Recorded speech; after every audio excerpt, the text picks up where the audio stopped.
সালামু আলাইকুম। আশা করি সকলেই ভালো আছেন। আমি আমার খামারে আবারও মুরগির বাচ্চা উঠিয়েছি।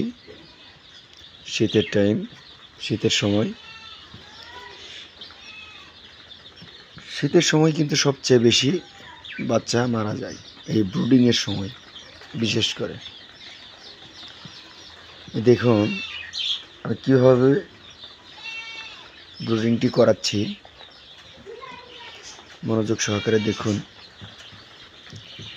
দেখুন আমি কিন্তু এই যে উপরে এই কাগজগুলো দিয়েছি যাতে তাপমাত্রাটু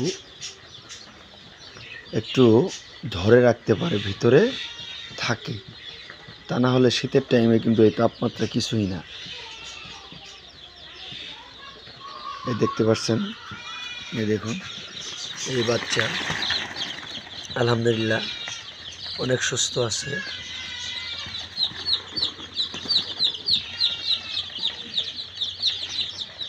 দেখুন আমি কিন্তু এই কাগজগুলো দিয়েছি আমার 820 বাচ্চা, যার জন্য আমি 2টা ব্রুডিংয়ের ব্যবস্থা করেছি। দেখুন ভালো করে।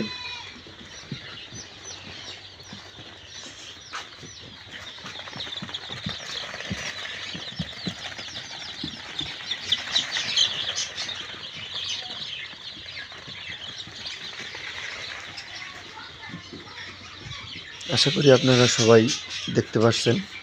তো ভালো থাকবেন, সুস্থ থাকবেন।